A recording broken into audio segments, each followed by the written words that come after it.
बच्चों, कल मैं आपको इकाई फर्स्ट में जनसंचार में पढ़ा रही थी, उसी का आगे का भाग मैं पढ़ाने जा रही हूँ। ध्वनियाँ। टीवी सिर्फ दृश्य और शब्द नहीं होता, बीच में होती हैं ध्वनियाँ। टीवी में दृश्य और शब्द यानी विजुअल और वॉयस ओवर वीओ के साथ दो तरह की आवाज़ें और होती हैं। एक तो वे कथन या बाइट जो खबर बनाने के लिए इस्तेमाल किए जाते हैं, और दूसरी वे प्राकृतिक आवाज़ें जो दृश्य के साथ साथ चली आती हैं, यानी चिड़ियों का चहचहाना या फिर गाड़ियों के गुजरने की आवाज़ या फिर किसी कारखाने में किसी मशीन के चलने की ध्वनि।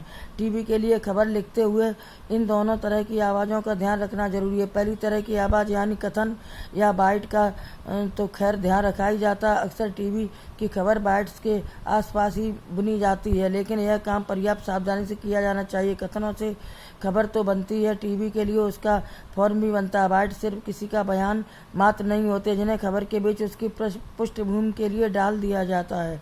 वह दो वॉयस ओवर या दृश्यों का अंतराल भरने के लिए पुल का भी काम करता है। लेकिन टीवी में सिर्फ बाइट या वॉयस ओवर ही नहीं होते, और भी ध्वनियाँ होती हैं। उन ध्वनियों से भी खबर बनती है, इसलिए किसी खबर का वॉयस ओवर लिखते हुए उसमें शॉर्ट्स के मुताबिक ध्वनियों के लिए गुंजाइश छोड़ देनी चाहिए। टीवी में ऐसी ध्वनियों को नेट साउंड यानी प्राकृतिक आवाज़ें कहते हैं, यानी वे आवाज़ें जो शूट करते समय खुद ब खुद चली आती हैं। जैसे रिपोर्टर की किसी आंदोलन की खबर ला रहा हो जिससे खूब नारे लगे हों, वह अगर सिर्फ इतना बताकर निकल जाता है कि उसमें कई नारे लगे और उसके बाद किसी नेता की बाइट का इस्तेमाल कर लेता, तो यह अच्छी खबर का नमूना नहीं कहलाएगा।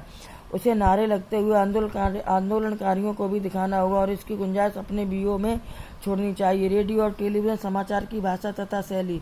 रेडियो और टीवी आम आदमी के माध्यम। भारत जैसी विकासशील देश में उसके श्रोताओं और दर्शकों में पढ़े लिखे लोगों से निरक्षर तक और मध्यम वर्ग से लेकर किसान मजदूर तक सभी होते हैं। इन सभी लोगों की सूचना की जरूरतें पूरी करना ही रेडियो और टीवी का उद्देश्य है। जाहिर है कि लोगों तक पहुंचने का माध्यम भाषा, और इसलिए भाषा ऐसी होनी चाहिए कि वह सभी को समझ में आसानी से आ सके, लेकिन साथ ही भाषा के स्तर और उसकी गरिमा के साथ कोई समझौता भी न करना पड़े। रेडियो और टेलीविजन के समाचारों में आपसी बोलचाल की सरल भाषा का प्रयोग करना चाहिए। इसके लिए नंबर 1, वाक्य छोटे सीधे और स्पष्ट लिखे जाएं। नंबर 2, जब भी कोई खबर लिखनी हो तो पहले उसकी प्रमुख बातों को ठीक से समझ लेना चाहिए। नंबर 3, हम कितनी सरल, संप्रेषणीय और प्रभावी भाषा लिख रहे हैं जांचने का एक बेहतर तरीका है कि हम समाचार लिखने के बाद उसे बोल बोल कर पढ़ें। भाषा प्रभावमयी होनी चाहिए। सावधानियां। रेडियो और टीवी समाचार में भाषा और शैली के स्तर पर काफ़ी सावधानी बरतनी पड़ती है। अगला फर्स्ट नंबर, ऐसे कई शब्द हैं जिनका अखबारों में धड़ल्ले से इस्तेमाल होता है, लेकिन रेडियो और टीवी में उनके प्रयोग से बचा जाता है। जैसे निम्नलिखित, उपर्युक्त, अधो हस्ताक्षरित और क्रमांकवार शब्दों का प्रयोग इन माध्यमों में बिल्कुल मना है। इसी तरह द्वारा शब्द के इस्तेमाल से ही बचने की कोशिश की जाती है, क्योंकि इसका प्रयोग कई बार बहुत भ्रामक अर्थ देने लगता है। जैसे पुलिस द्वारा चोरी करते हुए 2 व्यक्तियों को पकड़ लिया गया, इसकी बजाय पुलिस ने 2 व्यक्तियों को चोरी करते हुए पकड़ लिया, ज़्यादा स्पष्ट है। नंबर 2, तथा, एवं, अथवा व किंतु, परंतु, यदि आदि शब्दों के प्रयोग से बचना चाहिए। उनकी जगह और या लेकिन आदि शब्दों का इस्तेमाल करना चाहिए। अगला नंबर, साफ सुथरी और सरल भाषा लिखने के लिए गैर जरूरी विशेषणों, सामसिकों और तत्सम शब्दों, अतिरंजित उपमावाद से बचना चाहिए।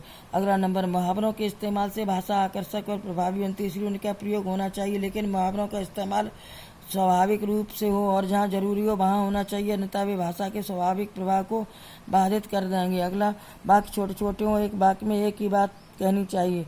अगला, वाक्यों में तारतम्य ऐसा हो कुछ टूटता या छूटता हुआ न लगे। अगला, शब्द प्रचलित हों और उनका उच्चारण सहजता से किया जा सके। क्रय विक्रय की जगह खरीदारी, बिक्री, स्थानांतरण की जगह तबादला और पंक्ति की जगह कतार टीवी में सहज माने जाते हैं। बच्चों, आगे का भाग कल पढ़ाएंगे।